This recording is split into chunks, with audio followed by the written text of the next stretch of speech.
Hello and welcome to our last video for Unit 4, the review. You'll be doing a lot more review in class, so I'm going to keep this video pretty short and simple just so you can get the basics of the properties down. Okay, so we're going to start with a few fill-in-the-blank common baseline rules you should know before you even attempt to do an exponent property problem. So, first case, anytime you give your answer, there are no negative exponents. For it to be completely simplified, you cannot have negative exponents. The same base cannot occur more than once, meaning you can't have two a's appear in your answer as the base because you should have combined those somehow. No products or quotients are raised to a power, meaning you don't have x to the third or a over b to the third. Okay, you have to distribute, remember? And remember, numbers are numbers, meaning you should multiply them. So numbers should be simplified. So if it's 2 times 4, I'm not sure numbers is the answer I should have put here. I should have put numbers are simplified, but I always want you to remember numbers are numbers. So if it's 2 times 4, it's 8. It's 2 divide 4, it's 1/2. Make sure they're all simplified. Right? So let's summarize the rules. The rules, remember, are for the same bases only, or congruent bases. So it can't combine an A and an A, or B and a, you can't combine an A and a B. Okay? So when multiplying exponents like x to the 6, x to the 4, first, let's point out they're both x, a base of x, so that works. When you're multiplying, remember, you add the exponents, so you should get x to the 4 plus 6, which is x to the 10th. When you're dividing exponents like x to the 6th and x to the 4th, again, they're both a base of x, you subtract. So you get x to the 6th minus 4. So you get x to the 2nd as your answer. When taking a power to a power, you will multiply. So you get x to the 6th times 4, which is x to the 24th. When you have an x to the 0 or anything to the 0, you should make it a 1. And the last thing is when you have a negative exponent like x to the negative 6 or 1 over x to the negative 4, remember if it's a negative on top, you make it go to the bottom, so you should get 1 over x to the 6th. When it's a negative on the top, you should get 1 over, you should put it on, when it's a negative on the bottom, you should put it on top, so you should get x to the 4th. Basically, the word that should go here, should be reciprocate or flip. Right? So now I'm just going to run through each of the rules and show you a few examples that would be asked to do these rules. Now remember though, a lot of these are going to be combinations of them, okay? So you're not just going to be asked to do just the product property or just the power to a power property. You're going to be asked to do a combination of those. So if we're looking at 0 and negative, remember anything to the 0 is 1. And if you raise it to a negative, you move it to the bottom. If it's on top, and if it started on the bottom as a negative, it moves to the top. So our first one, you've already seen the answer, so I'm just going to walk through that one. After I go through the first one, please pause the video and try the next couple on your own. Okay, so the first one, I can hide that answer from you.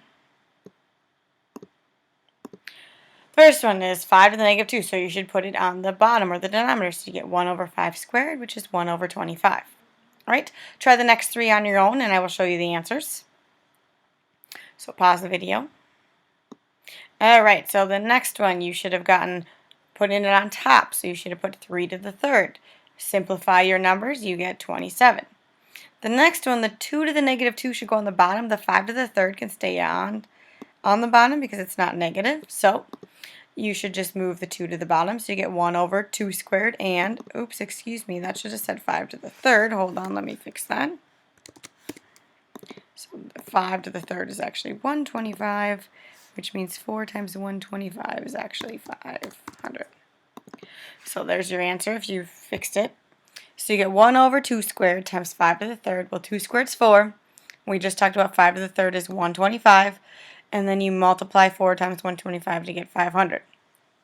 The bottom one, you have two options. You could reciprocate it and do 7 over 4 and then distribute the negative 2, but I distributed the negative 2 right away and got 4 to the negative 2 over 7 to the negative 2. I'm going to move the top to the bottom and the bottom to the top, so I'm going to flip it. So I get 7 squared over 4 squared, and notice my exponents become positive. So now my final answer is 49 over 16. Remember to always simplify your numbers. Right, the next one is 2 to the 3rd times 2 to the 2nd.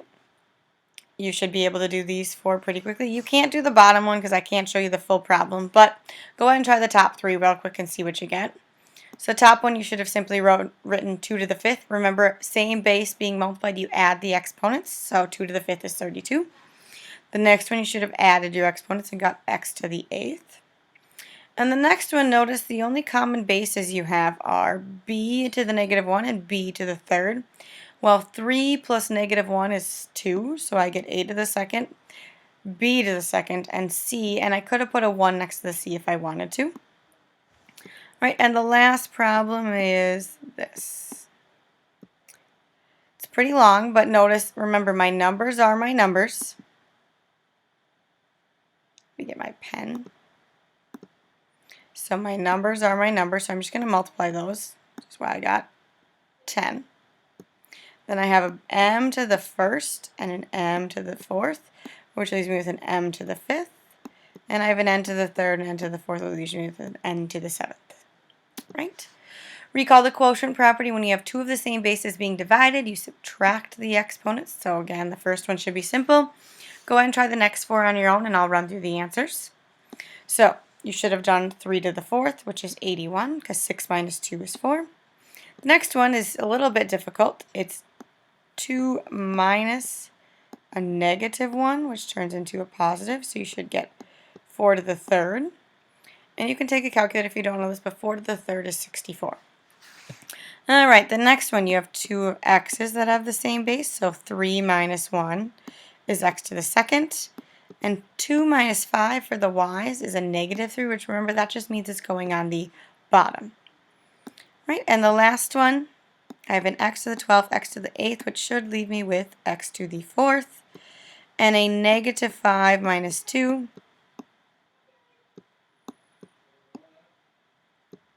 is negative 7. Remember, if it's negative, that means it's going to go on the bottom. So let me write that out for you real quick. I would have written it like this, x to the 4th.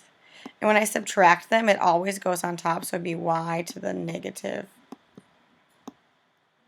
7, which means it should then go on the bottom.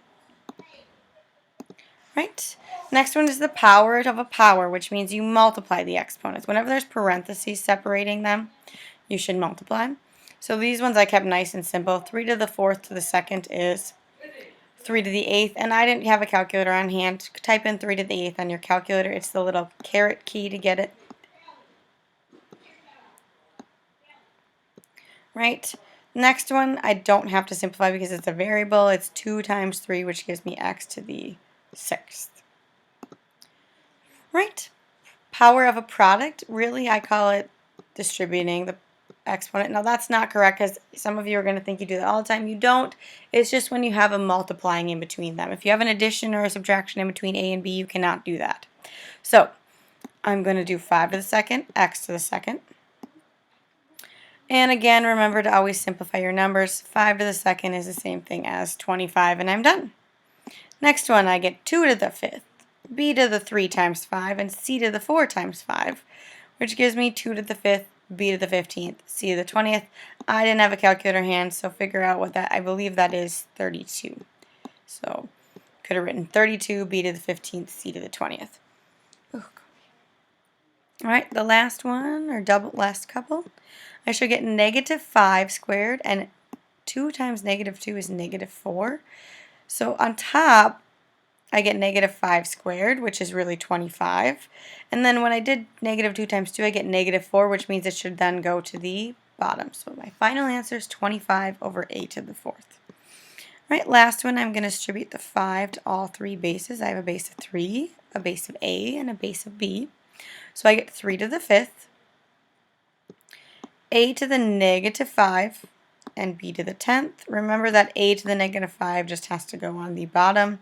And I believe 3 to the 5th is 243, b to the 10th over a to the 5th. Right? Power of a quotient property means that I'm still distributing just like I would before. So I get x to the 4th over y to the 8th. Pause it and see if you can try the last two.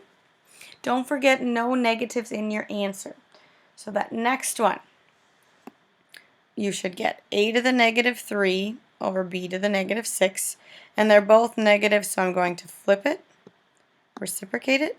Now you could have done that right away and then simplified. That's fine with me. It doesn't matter. So your final answer should be the b on top, the a on the bottom, because you had to flip it. All right, go ahead if you didn't get a chance to see that full problem with the last one. Go ahead and try that. This one's a lot of different powers, so you got to distribute it all the way. Now, one person's probably going to ask, could I simplify the inside first? And the answer is yes. It doesn't matter the order you do it in, but I'm just going to distribute. So I'm going to get 2 to the second, b to the fourth, c to the sixth on top, because I distributed the 2 outside. And then I get 4 squared and b to the sixth on the bottom. Well, 2 squared is 4. 4 squared is 16, so I get 4 and 16. And then I'm going to go ahead and combine my bases. B to the sixth and b to the fourth. 4 minus 6 is negative 2, which means that's left on the bottom, and c doesn't have anything to combine with, so I end up with c to the sixth on top. Remember, b to the 2 has to go on the bottom because it was negative. Now, many of you are probably thinking, that's done. But remember at the beginning we said to simplify your exponents. So you have to simplify 4 over 16 to 1/4, or simplify your numbers, excuse me, not simplify your exponents. So you simplify 4 over 16 to 1/4. The c and b stay the exact same. Right?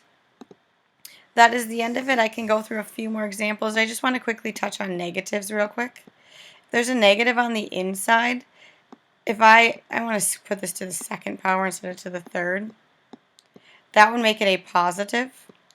But if there's a negative on the outside, that means you square it first, so you'd get 9.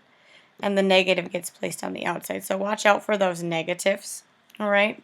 When you raise something to a third power, oopsie. Excuse me. When you raise something to a third power, though, which is why I changed it to a second, is because when you raise it to the third, it actually stays negative because you're really doing negative 3 times negative 3 times negative 3. The first two negatives will turn to a positive 9. But then you're multiplying it by a negative 3 again, so you get negative 27. So just be careful with the negatives and don't trust your calculator. Go ahead and finish the review sheet that you got for homework and have a wonderful night.